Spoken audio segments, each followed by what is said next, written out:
Good afternoon and welcome to the June City Building Seminar, In Your Face and Out of the Gallery, the bigger picture of public art, presented by Deborah McCormack. My name is Dr. Anita Holtzclaw and I'm the Senior Public Art Project Officer for the City of Gold Coast, and it gives me great joy to welcome you all here today for this event.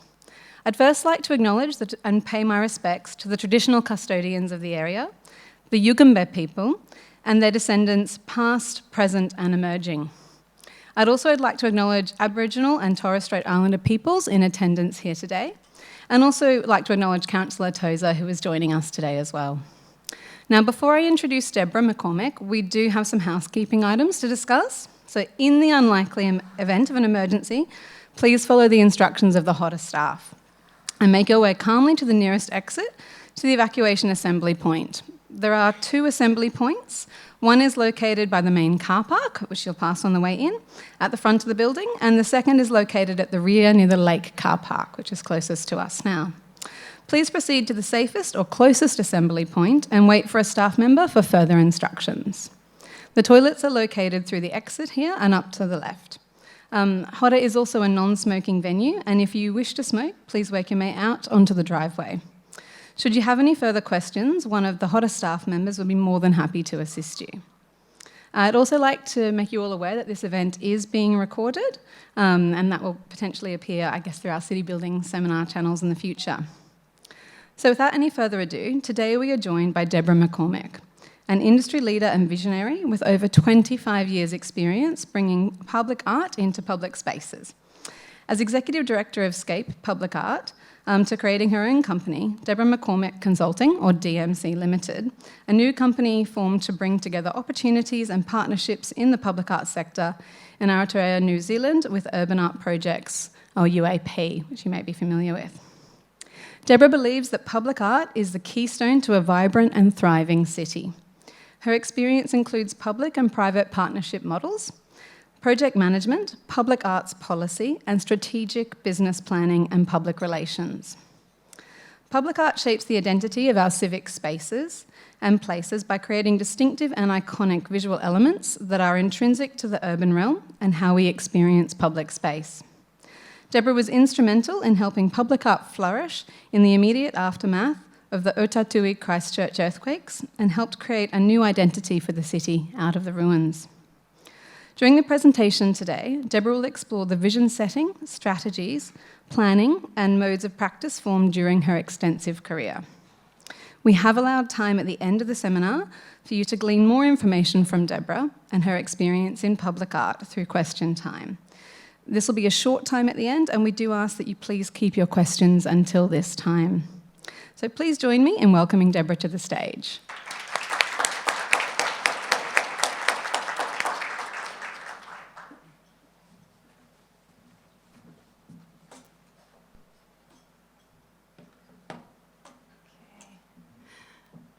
Tēnā koutou katoa, ko Deborah McCormack aho, ko Ngāti Pākehā te iwi no Otatahi o, no Waipara Valley o. Welcome everybody, I'm Deborah McCormack. I'm going to translate for you, that is in Te Reo Māori. I am a Pākehā of European descent. I'm from Otatahi, which is Christchurch, and also the beautiful Waipara Valley, which is a wine region in North Canterbury. Anita's already acknowledged First Nations, which is fantastic. So thank you very much for having me today. I have come via Sydney. I've been there for Vivid and the Biennale of Sydney. I really love being here on the Gold Coast. I said to some of you who I've met already, I came here for when my honeymoon was announced with my husband. So I feel a place of me is here. So thank you for having me today, and thank you all for coming out to listen to me talking about public art.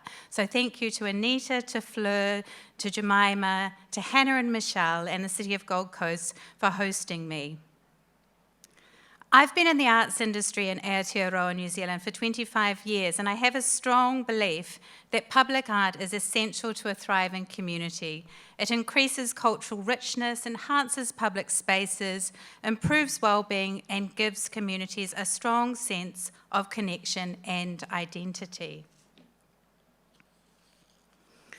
Now I'm working for myself. And I'm thrilled to be working with the Australian company to come into the New Zealand market to build capability and capacity. So today my talk is structured to explore the transformative role that public art plays in city design and how it was used in Christchurch post-earthquakes. I will draw on stages of the recovery and strategies, and I will explore key artworks as case studies. Following, there'll be some time at the end for questions and to delve deeper.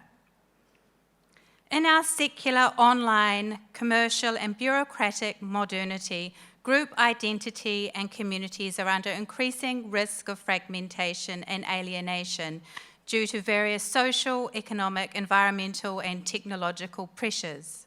Art in public space takes on a far more urgent role in rehabilitating, defining and elevating those public spaces to encourage discourse, visibility, social stability and resilience. Permanent public artworks are important emotional and aesthetic loci in a transient, distributed and screen-mediated world. In today's talk, I will discuss the various approaches used to produce contemporary public art, the various platforms, strategies and modes of making. City planners and governments around the world have long recognised the importance of public art. An expression of creativity in the public realm, public art shapes the identity of our civic places by creating distinctive and iconic elements that are intrinsic to the urban realm and how we experience public space. Identity. In my 25 years at Scape, I've seen the power that public art has to make and completely transform the outlook of a city. Christchurch went from being a conservative city bereft of contemporary public art to a vibrant destination, to now be known for its public art, creativity and innovation, and now has a top-flight collection. In fact, the first public sculpture, which you can see here, of the figure of Anthony Gormley, there's two of them, Stay, for New Zealand, features in Farden's Destination Art 500 Artworks Worth the Trip, a worldwide handbook of public art which has now put Christchurch on the global art map. Okay. Creativity. Bringing together artists in this way supports an upward spiral of economic growth, creates opportunities, pushes boundaries, and challenges perceptions, forging a space for inclusivity and world-leading artistic excellence. Across my career, I have worked with hundreds of artists to develop their idea from concept to reality in public space. I enjoy taking art into the context outside of gallery spaces. Of course, there are challenges, and we will be delving into that today, where people can get exposure to public art, constantly exploring new modes of what public art looks like into the future for different audiences. Sustainability. Building a future-proof collection requires the implementation of sustainable and durable public art that may act as an anchor throughout the changing uses of site. It attracts visitation, partnerships and investment, contributing to the success and viability of the local economic landscape. It transforms underutilised spaces into cultural hubs and improves the quality of life for residents. A Percent for Art program is a proven global model, a brilliant sustainable funding model, and one I've seen implemented to great success overseas, most notably here in Australia and America. In San Francisco, 2% of the construction costs of civic buildings, transportation projects, new parks, and other above-ground structures is to be allocated to public art. The city's 2% for Public Art program is administered by the San Francisco Arts Commission, which was first founded in 1932. The percent contribution is considered to be one of the largest globally and has resulted in more than 1,000 murals and thousands of public art pieces. The city's public art collection contains more than 3,500 monuments, art memorials, donations, and art festival purchases, and is valued at well more than 100 million Australian dollars. In my time at Scape Public Art in Christchurch, we didn't have a Percent for Art model, but rather working with the council, we developed a matched fund of public art. The terms of reference states, wherever practical, a 1-to-1 public-private ratio will be achieved in funding for public art. This saw a 10-year commissioning program teaming private support with public partners to help make extraordinary places and artworks real. The leverage of the council's contribution was phenomenal. The model, which saw us matching $1 to every $4, $1 of council to every $4 of private sector, brought a collection of $7.7 million over a 10-year period. So that's a pretty good return on investment. Connection. Public art brings our citizens well-being outcomes, deeper community engagement and connection. Artists can help educate the public about the place and associated narratives that they might not otherwise be aware of. It stimulates learning and thought. It connects the public to art concepts, especially those who may never step foot inside a museum. About Scape Public Art. Well, a little bit about me to start with. I am an artist practitioner. I graduated and my mother said to me, "What are you going to do with this expensive degree, dear?" And my brother was in finance, and if you say fine arts fast enough, it sounds like finance. So I had to think on my feet, and I took a proposal, a one-off proposal, for an exhibition called Art and Industry, Art and Business, to the council.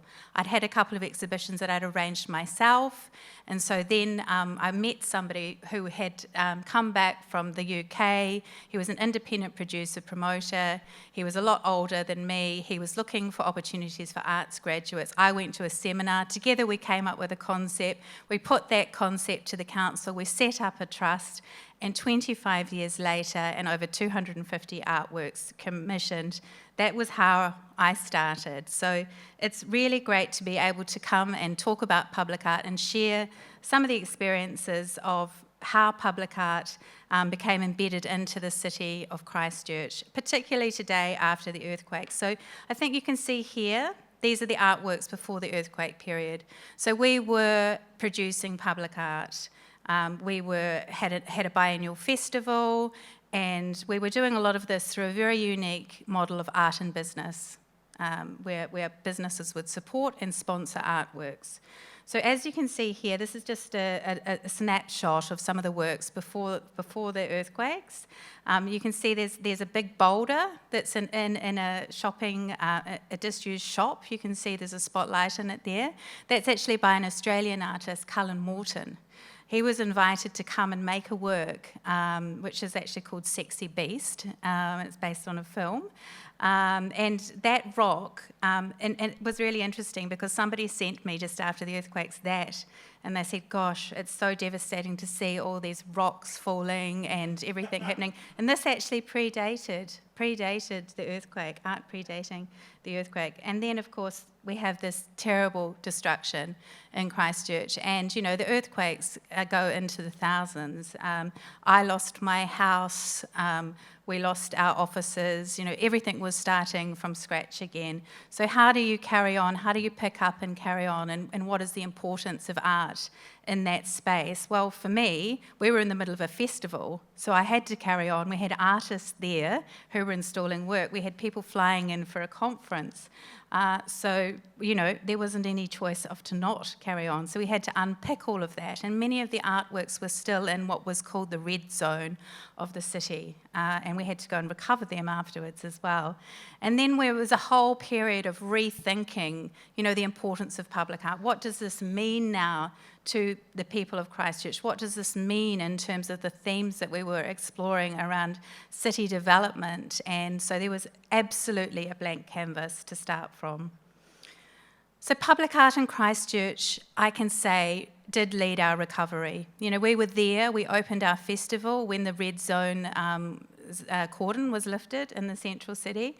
You can see there are a whole lot of artworks here that are post-earthquake that came about for various reasons. One of them was about, creating a new entrance for the city. I'm going to talk to you about these works. One of them was a work that was responding to the change of their central city. And, Sean Gladwell there, you can see him. He's an Australian artist standing on a skate park. He made sculptures that people could skate on. He was responding to the fact that these skateboarders, immediately after the earthquake, took to the streets and made viral videos of people skating the rubble. This is before the earthquake came down. So there's so many different responses for artists and to help people see the city again through a different lens. So there was a combination of permanent and temporary works that got commissioned throughout that period immediately after the earthquakes. This work here I'm going to talk to because it's a permanent work, and it's essentially the gift of light. It's called Solidarity Grid. It's a work by a German light artist called Misha Kabal. It's a very civic project and a very simple idea. It was to ask cities to gift a street light. So gift a street light to Christchurch, to shine a light on Christchurch, to sit on our shoulders as we were rebuilding the city.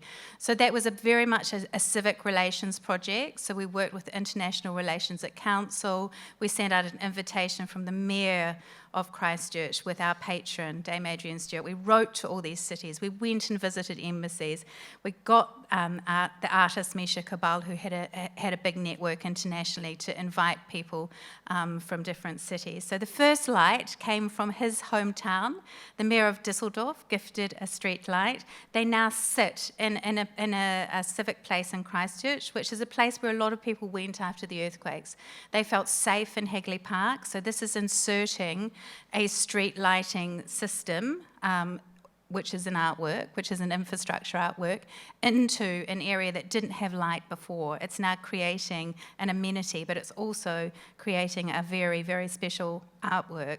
So the artworks are utility, but they also have these beautiful bronze plaques on each one of them, which tells the story of the city that they came from. So the first one was installed, and then they grew over a period of 3 years. So each time one of them was gifted to the city, there was a civic delegation, so another opportunity for reciprocity.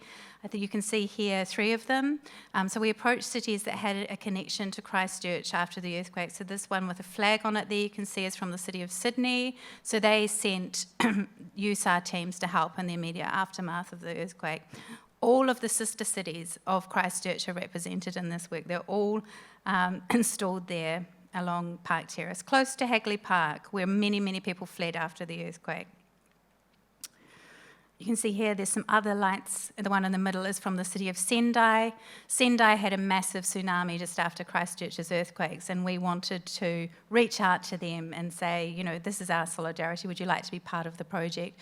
Not only did they want to be part of it, but they actually made a small statue. Now, you probably can't see it there, but Date Mosimane is their federal lord, and they have a big statue up on their hill of him, looking very resplendent in battle, with a samurai sword on his horse, and he watches over their city as their founder, and they made a small one which sits on top of the streetlight in Christchurch.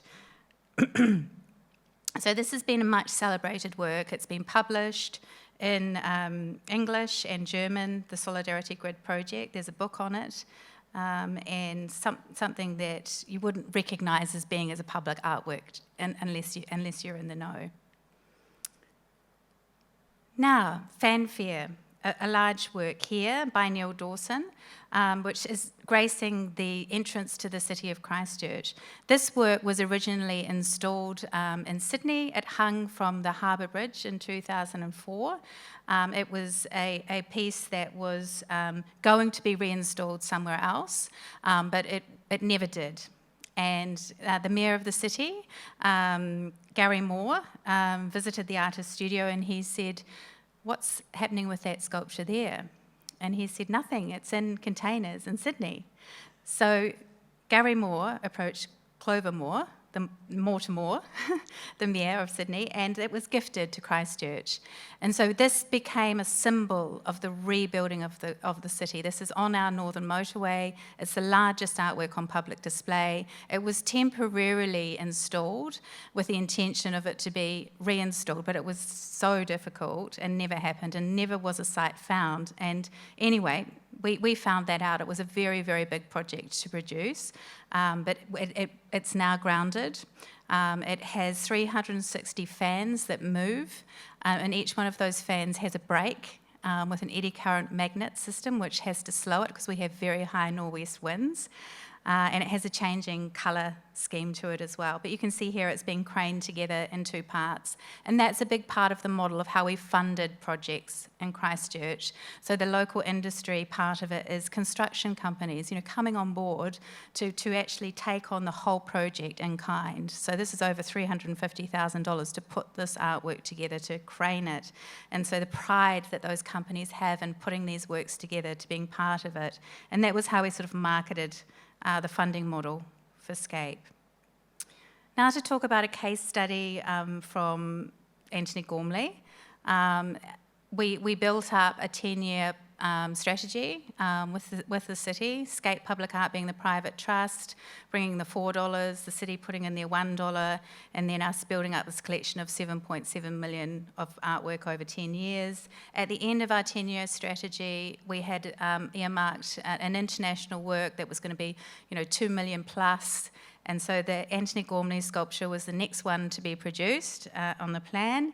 And there was a great opportunity to invite Anthony through our curator who knew him through his gallery, White Cube, and he accepted, which was amazing.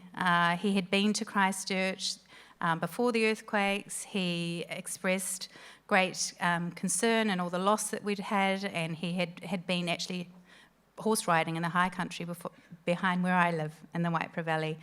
So he had an affinity with the place and he wanted to be part of the rebuild. And so we came up with this project with him called Stay. So it's one sculpture in two locations, one work in the Avon River and one in the Arts Centre as well. So one sculpture project, two figures, two locations. And this didn't come without its controversy, absolutely not. I mean, there were so many things happening in the rebuild at the time. Then there were so many competing industries and priorities coming in and out. Everything, can you imagine, was flattened. You lose your stadium, you lose your swimming pool, you lose all your public amenities, and you have to start from scratch. And public art continued. We carried on through that earthquake period. So for the first 10 years of our career, we were seen as the avant-garde. Scape was seen as the people that were always pushing the boundaries, taking contemporary art into public space. What's that pile of rocks doing in the middle of Hagley Park? And, there was a pyramid, you might have seen it earlier, that was 10 metres square and rose to 5 metres in height. So, we were the avant-garde. But after the earthquakes, there was a whole urgency on public space. Galleries were closed. The Christchurch Art Gallery was the emergency centre. That was where the civil defence headquarters were. And then, because that was deemed to be one of the safest buildings because they hold the collection of the city, and it was a modern building. And then there were artists who were taking sanctioned work or unsanctioned work to public space, and it was a very, very heady and difficult and exciting time for public art practice, and a lot of different things were happening. The Christchurch Art Gallery didn't have exhibition space, so they were taking to the public realm and they were putting work outside as well. So you layer up all these things, and then you've got spaces, lots of brown spaces in the central city when the buildings started to come down. So there was space for art, and then there were programs that were popping up around sort of greening the rubble with gardening initiatives, and then there was life in vacant spaces, taking on projects. There were transitional architecture programs. So it really did start to put Christchurch on the map as being a very innovative place for public art practice, and also got recognised in the New York Times and Lonely Planet, and so all this sort of builds up confidence in a public art program in a city and a place to go and see something interesting. So how do you keep that up? You know, what's the next layer to it? And the next layer to it for us was the opportunity to influence city design and to get public art as part of city design planning, and to make sure that it was on the agenda for the rebuild within projects. This is another case study that I'm going to talk to you about, and I think it's about not so much the permanent initially, but how a temporary project can become permanent. So this is a work by a young Ngāi Tahu artist. His name is Nathan Pohio, and he is looking at a historic photograph of 1905 of Lord and Lady Plunket visiting his marae. So a marae is a meeting house, a traditional place around mana whenua Māori communities. So his marae is Tuahiwi, which is out near Kaiapoi. And this photograph he found, and they're in their little motor car, you can see there, visiting with their guards. And the traditional practice was for Māori on his marae and the elders to ride out on horseback with their korowai, their beautiful feather cloaks, their ceremonial feather cloaks, and greet visitors and bring them onto the marae. So Nathan found this in the Canterbury Museum collection, and he had it rephotographed, and he's pushed it up to a cinematic scale. And this looks like a scene from a Western movie, but it actually predates the Western movie. So this work we installed in the central city, and this is here. The work was then invited to be part of the Walters Prize, which is the top art prize in New Zealand. They invite people who have exhibited previously in the last 2 years, and then they put those 4 artist works together in a collection, and there's a big prize for it. That was recognised then, and it was taken to Documenta after the Auckland Art Gallery. So here, it's in Documenta. So this is like the Art Olympics, Biennales around the world, but Documenta is like every 5 years. New Zealand had never shown there before.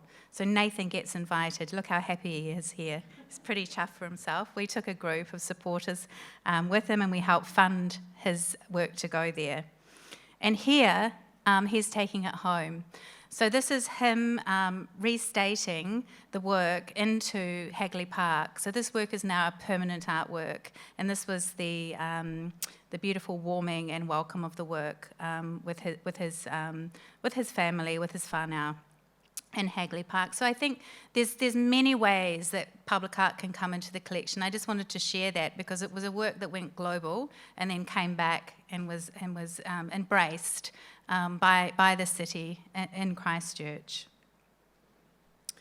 One of the other things that we were able to do, we didn't have the Percent for Art program I talked to you about earlier, which is one of the biggest disappointments of my career because it was a lost opportunity for the rebuild. If you can imagine all that money being a public art advocate that could have gone into artwork and jobs for artists and the network that sits around that. Anyway, one of the things we were able to do was to make sure that public art was defined in the city plan. So that legally there is a definition for public art, which means previously we had to get a lot of consents. There were so many consents and paperwork to get art. So that definition has allowed for art and also designations, because there was a whole new planning of all these 4 different frames that went around the central city in terms of park spaces and public realms. So we got some designations for public art within there.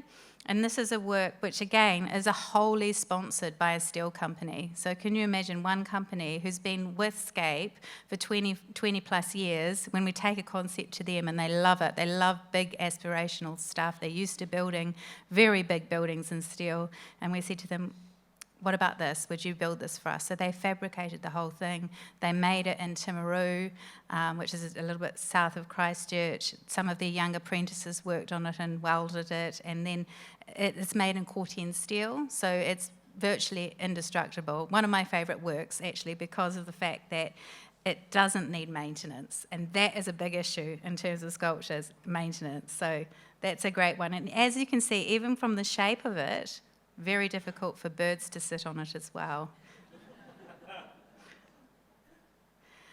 Another work, which is a case study. So public art, in terms of how it came about and being a private trust and having a close, trusted relationship with council, we were able to make suggestions for work through the Public Art Advisory Group, which we helped set up, which is an arm's length committee of council, which commissioned and funded most of these works produced with Scape. So we went to a sculpture exhibition on Waiheke, a little bit like Sculpture on the Gulf, and we saw this work of Natalie Guy's The Pool, and we thought, oh gosh, that's a really cool work. But, site specificity, I think, is really important in curating work into space. So taking this work and putting it, it looks like a redundant diving board by the Avon River, along the Avon River corridor you can see here, was made the work anew for us. And it was intended to be a temporary work, but we worked with her and engineers and others to upgrade it. We added an extra layer to it so it couldn't be climbed. And this forms part of what was developed as a Otakaro Avon River art trail. So the city said after the earthquakes, okay, we're going to have an art trail along our beautiful river. And so this forms part of a trail of artwork. So if you go to Christchurch, you'll see a whole trail of artworks that wasn't there prior to the earthquake, that's now alongside the Otakaro Avon River. So many things happened in Christchurch in terms of the rebuild, and there were many opportunities to integrate art within the public realm and buildings. And one of the things that I'm most proud of in my career is that Christchurch, prior to the earthquakes, was very English, more English than England. We've got Hagley Park, which very much looks like Hyde Park. We had Chancery Lane. So everything was very, very English. And then all of that rebuild was about re-envisaging the city, our identity, our cultural heritage. So Ngāi Tahu, through Ngāi Tuahiriri, the Crown and the City Council formed a partnership. They were, all three of them, joint partners in the rebuild. So what that meant is that every public building, and this is Te Pai, our convention centre, needed to have a cultural narrative, an element of Māori cultural expression. So there was a new agency that was set up called Mata Popuri, and Mata Popuri, with urban designers and architects and ecologists, they worked into every rebuild project. So this is called Te Aika, and it is the entrance piece, the traditional waharoa. It's a threshold, a gateway, which you will cross as you come into the convention centre. So if you go to Amarai, they have a waharoa at the entrance, and you are welcomed through it. It's a threshold through it. So this is it acts in that way. It's a traditional concept made contemporary. So what we have here is two artists, Rachel Rakana and Simon Kahn. Rachel is a top multimedia artist, and she collaborates all the time. But this was her first permanent public sculpture. And so together, Scape, as a producer, worked with her to come up with this work, which is based on the apex of a historic image of the whare, the meeting house at Tuahiwi Marae, and it also references the kotuku, which is the native white heron. So on the outside it's like feather-like, and on the inside there are ribs on it as well, which look like the kurawai, the feather cloak as well. So this is lit up at night as well, so it has white LED lights, and not a conventional piece at all, so very contemporary in terms of its expression. It's not carved. Traditionally there would be carved work, and it's been much celebrated. You can see it there in context of the building as well. And this is my last commission that I did when I was at Scape. So this is Brett Graham's Erratic. So Brett has been representing New Zealand at the Venice Biennale. He's involved in a big show at the Asia Pacific Triennial coming up later in the year, so you'll be able to see a big body of his work there. And this work is based on Ed Munson, who was an explorer. who left from Christchurch, because Christchurch has a proud Antarctic history. It's one of the closest spots. We have an Antarctic Heritage Trust there, and also the base of many of the cities that go to the ice are based there in Christchurch at the airport. So you've got Scott's statue on the other side of the river, and he's responding to this with a different work, a very different work. It's not heroic. He worked with, Edmundson worked with Indigenous people and techniques, and he took dogs with him down to the ice. And so this is a response in terms of that. Okay, engagement. Why is public art important today? I think the pendulum is swinging back in the direction of a romantic attachment to the physical object of private experience and contemplation within public space. There are multiple reasons for that. Primarily, we live in an unsecure age of conflict and economic uncertainty. In times of uncertainty, people want things they can physically touch and interact with and engage with individually. Another reason is the way people experience or consume public art. People identify with places and experiences by photographing themselves in front of them and posting them on social media. It's a way of expressing that you exist as an individual, creating private electronic memories in the third person, paradoxically to be shared with others as part of a distributed community. This is a mapping out of the world online. Obviously, that's great for civic identity and tourism, but to encourage that, you need something appealing for people to photograph themselves in front of. It's proof that you were there. I have already spoken about attracting visitors, but what about the locals? Public art can help define the identity of a neighbourhood or community. You can include it in directions around a locality or define your place in relation to it. It can be a neutral focal point. I recall the way that Christchurch people surrounded Neil Dawson's newly installed chalice in Cathedral Square with outpourings of flowers on 9/11, even though not much earlier the letters to the editor columns were full of mocking criticism of it. Public art can be healing. In an aftermath of Christchurch's earthquakes, public art interventions temporarily and permanently signalled a public reclaiming of public space, an invitation to return, a point of familiarity. In order to foster resilience in a community, the public art in that community itself has to be resilient. Ngā mihi nui, thank you very much.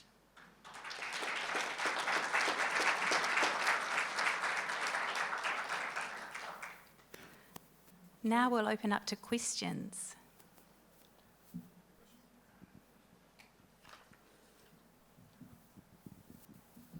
Hi.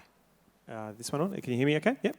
So my question's actually, as a leader of a city where we love public art, but there's some contention out there about what public art is or isn't. How do we deal with art that people tell us they don't like? How do you navigate that in Christchurch? Well, I think there's an opportunity to do programs that support and provide public art at every level. So with Scape, we had a kids program with public art, so we have an open competition for all school children to be able to produce public art. We have an art program called Reactivate, which is for recent graduates to have a go at public art. I think when you're dealing with public art at the level of the Anthony Gormley and the fanfares, and artists that are at the top of their game, which are signature pieces that you want for your collection, then you need a robust process around that to be able to justify it. Just like you would if you were building a new bridge, you'd have a robust project team and experts who would look at it at every level and say, is this appropriate for the time in the city? Is this the right space for it? Is it going to last a long time? Is it of quality? Will people want to go there and visit it? So, all those sort of considerations around it. It's about creating engaging programs that people want to come and see. And there's a lot that wraps around that. There's one thing of just putting a public artwork up. It's about how do you support that with initiatives that draw people in, give them accessibility both, from a physical perspective, but also accessibility intellectually as well.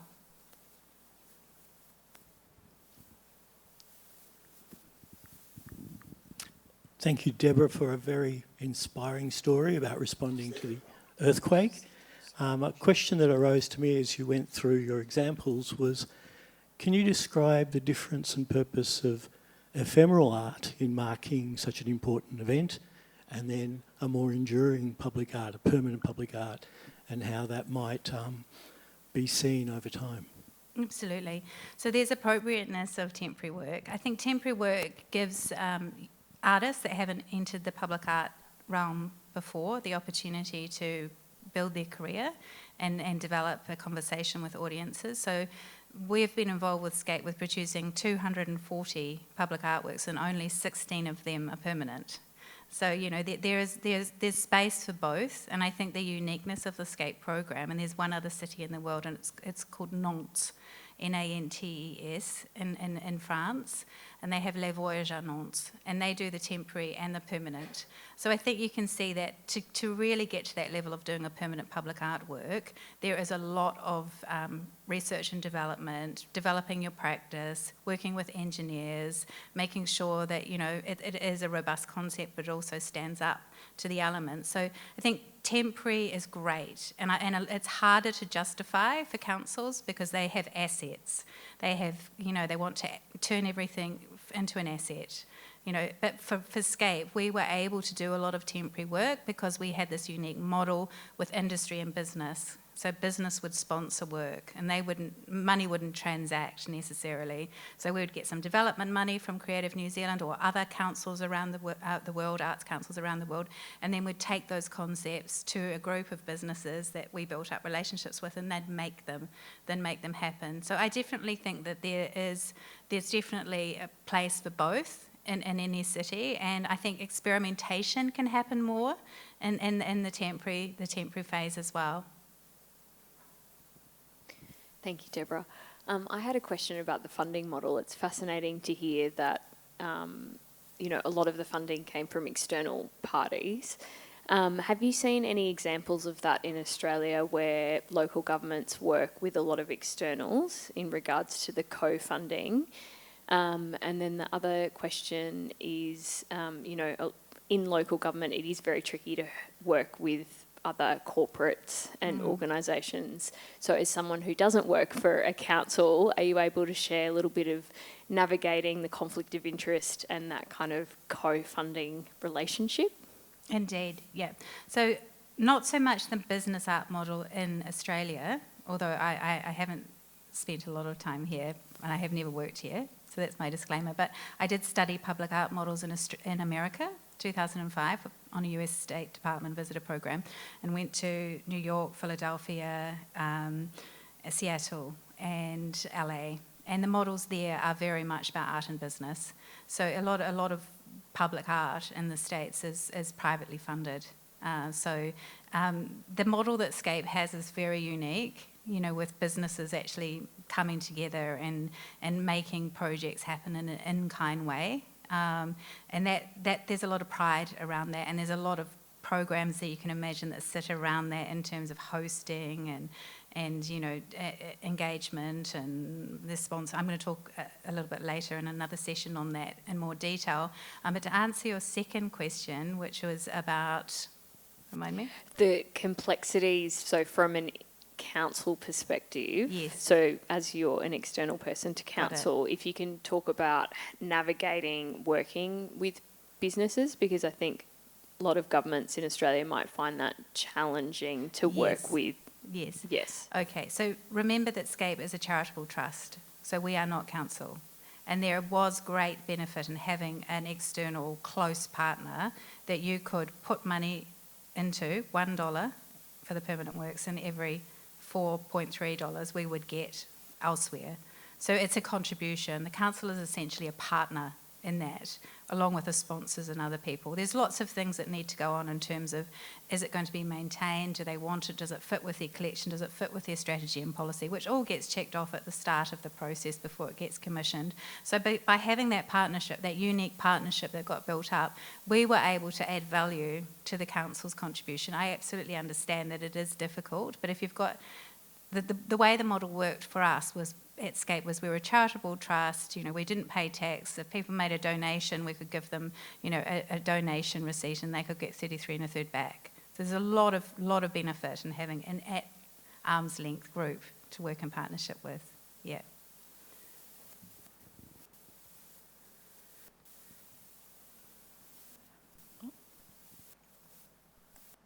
Thank you, Deborah, for today. Can you hear me? I can hear you. Oh, right. Art is not appreciated equally in communities, and that can be a good thing and a bad thing. So I ask the question, what steps can one take to protect these public artworks? They can be defaced, they can be destroyed, they can be abused in all kinds of ways by people who are careless. Public art can be targeted, absolutely, and that's not great, like anything, a bridge or whatever. It is important when designing permanent public art collections that all of those things are taken into account. Maintenance is very, very important. We went through a period in Christchurch where we were commissioning a lot after the earthquake, and the City Council had to take a pause in commissioning because they hadn't caught up with their maintenance and asset register for those works. So it's very important to commission public art and good quality public art, and when you're in the commissioning process, they need to be maintained. It doesn't help anybody if works are not liked and get graffitied all the time. So there's a whole process in terms of community engagement, consultation, maintenance and asset management, and then cleaning that has to go on. So, you're looking at these works looking gorgeous and fresh like that, but yes, unfortunately, they do get tagged and they do need to be maintained. And Fanfare, that gorgeous big sculpture that you saw, that big welcome to the Christchurch, that's just had a 10-year birthday. So they had to have a fence put around it and it had to be maintained. But when we started the process, we said to the council, okay, this is what it's going to look like in 10 years. These are the steps that need to be taken to maintain these sculptures. So I went to Paris to study public art there, and I met the City of Paris's public art manager, and she was only there for 5 years.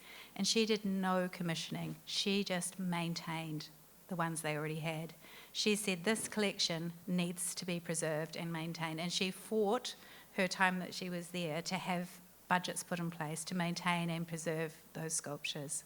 I think the other thing is that not all public art will last for 50 years. The Anthony Gormley sculpture that you saw, the beautiful cast iron figure, that will last 50 years because it's made of solid cast iron. But some works need to have a definition in terms of their time frame, 2, 5, 15, 25, and a review period as well built in so that you can assess it. Is it still suitable for the site? Is it still operating as it should be in the site? Has the city changed around it? So it is a complex field, public art commissioning, maintenance, and also, and sometimes decommissioning. Can I just ask you then, have you a dedicated fund of sorts for maintenance of these works? They do in Christchurch, absolutely. No, I made sure of that. That was when I left after 25 years. One of the press journalists who was always, trying to find controversial headlines for everything I did, he said to me, "What would you like to say now that you're leaving this legacy of works behind?" I said, "Well, that they are looked after." I said that the city continues to plan to maintain them.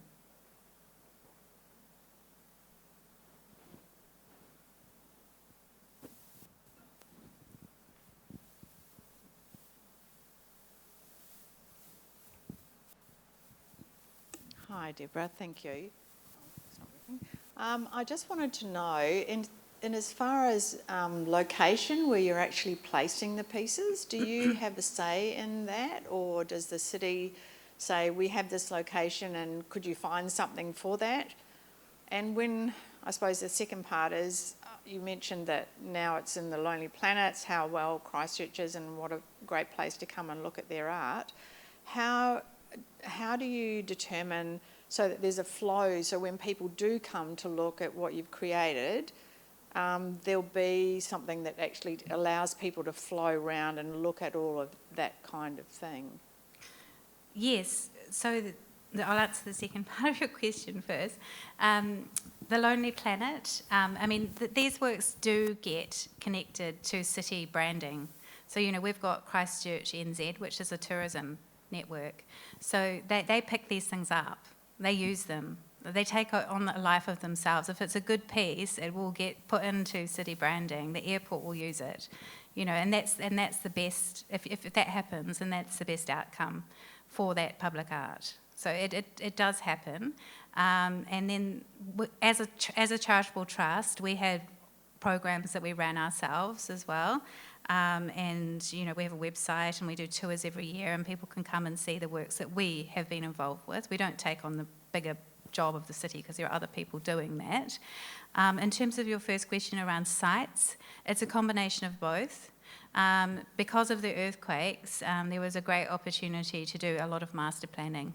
And that's the best way that public art can start, with a master plan that is related to a site, and then a body of work can be developed, like a collection, I suppose. And we did that along the Otakaro Avon River, with a whole master plan of works now delivered. And I showed you a couple of them, the Anthony Gormley and the river, the diving board, the Brett Graham erratic at the end. So that's a great way. But then I think you need to be responsive as well. Sometimes, a gift of money might determine a site as well. It's about being responsive as well. Yeah. In Christchurch, did you allow any avenue for street art, which is such a huge thing for young people?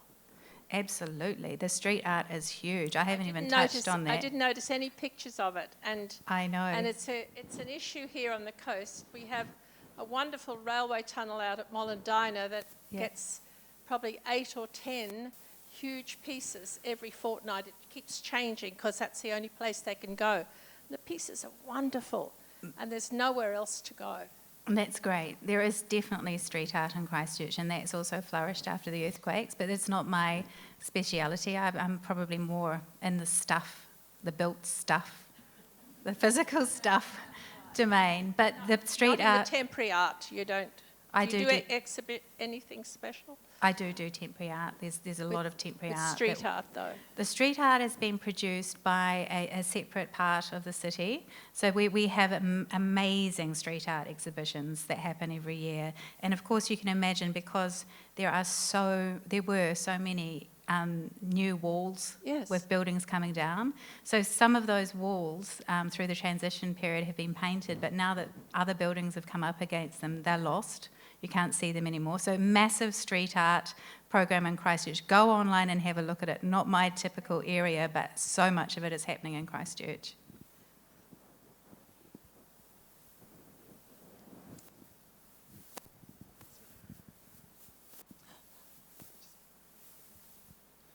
I love the idea of temporary street art, and it's been something I've been casting my mind to from the development industry from quite some time.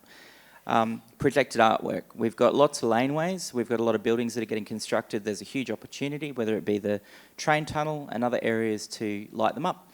And it would also create an opportunity for younger artists to upload their artwork, and for that artwork to be curated by groups that can ensure that the adequate or the right art is projected. But it creates an opportunity for diverse and rotational art, and to showcase young artists as they evolve. And to create precincts within our city, from north to the south to the east to the west.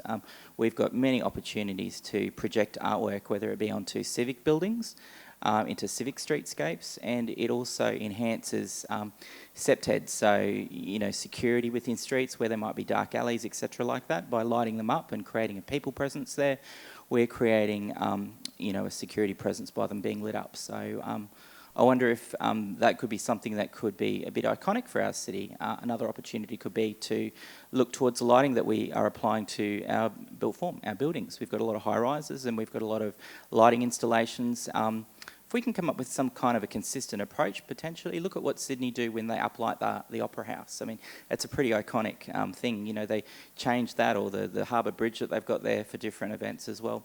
Do you think that we would just be merely copying, or could we create a bit of an iconic sort of outcome by our city looking at our buildings and looking at projection on street art? What are your thoughts in regards to that?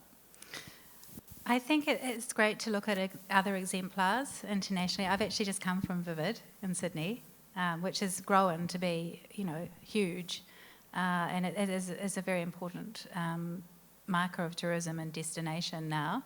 And so I think it's about authenticity. It's about finding what your local community is about. And I think often, cities might decide they want something and they put in a huge amount of money. I've seen it happen in Christchurch before, to this idea that they've seen elsewhere. And it falls over because it's not born of that community. It's about finding people who want to be supported to do and grow the programs that they have already, and to help enable them to go to the next level so that it is authentic to the place. I think that's the thing that we most enjoy when we go to cities, is authenticity. So that's just my view on that. But definitely love street art, and I absolutely love Lightworks, and it's a quick, easy way to produce work, and you can integrate it within existing budgets, which is wonderful, and I encourage more of that.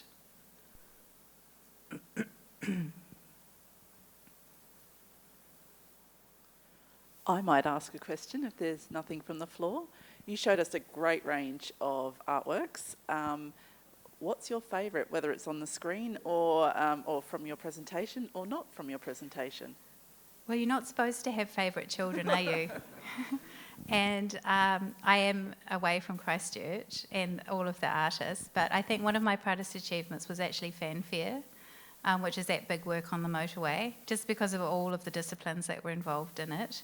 I was just learning to be a producer, and I was actually the project director on that, and the chair of the board shadowed me on that, and he was a very experienced project director engineer. And so the disciplines involved with that were the structural engineering, the kinetic engineering, because each one of them moved. And so the most exciting part of that was those fans had to be tested on a rig driving at high speed around Ruapuna racetrack. So I got to go down and watch that. So that the magnet has to slow in heavy winds. I don't know about you guys here, but we get 150k winds. And so these things cannot be taking off on the motorway and going into the traffic. So this magnet system was produced to slow it because they still wanted to move.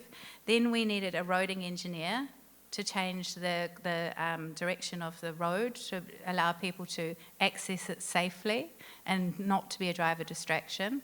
It has a sign that says Fanfare, a road sign that says Fanfare, which I'm very proud of. And then, of course, it was just the sheer audacity of putting together a project like that. And then it was much loved by Christchurch. We had to put power under the road. And so, yeah, I'd have to say that one outside of my hometown.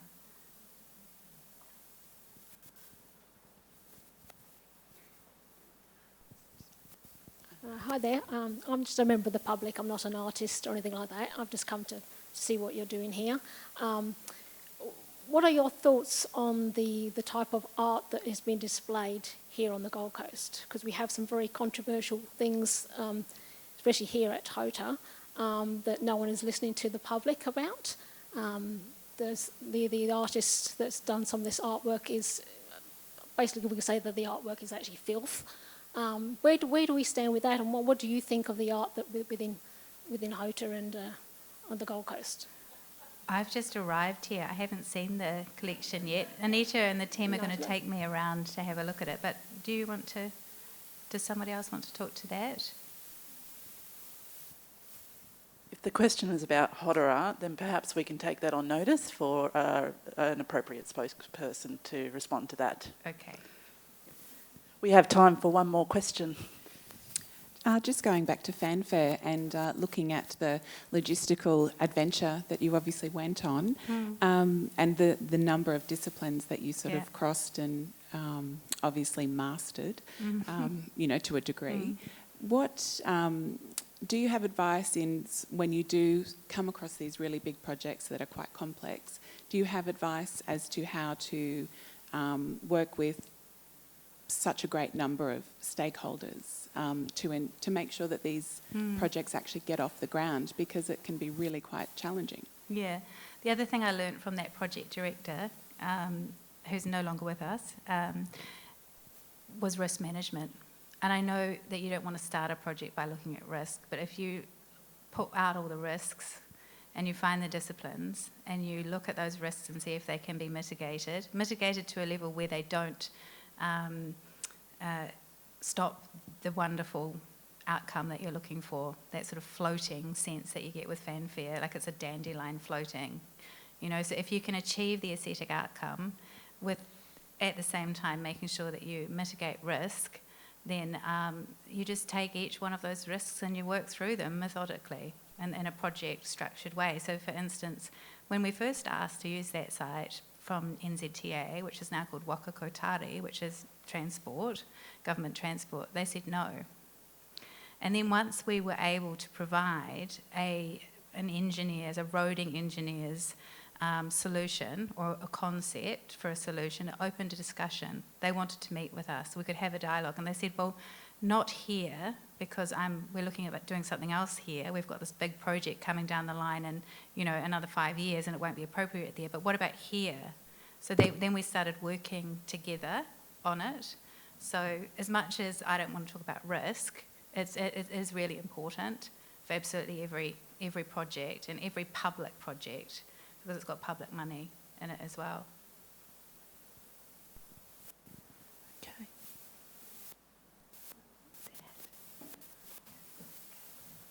Thanks very much, Deborah. It'd be great if you could all join me in thanking Deborah for her wonderful presentation and sharing all of her knowledge with us today.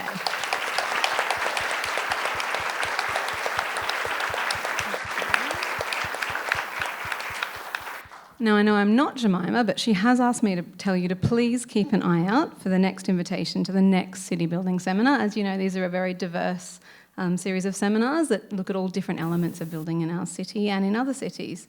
We'll also be sending out a survey to attendees about today's event, so please let us know what you think and what you'd like to see more of in the City Building Seminars. Now, I will also, just a tiny bit of housekeeping, let you know that there is another event taking place in here shortly after, but Deborah has been very generous, and for those of you that might have missed out on your chance to ask your question or might have been too shy to say hi to the whole floor, she has agreed to take a few questions outside on the terrace. So we just ask that you please make your way outside. But thank you all again for joining us here today. We really appreciate it.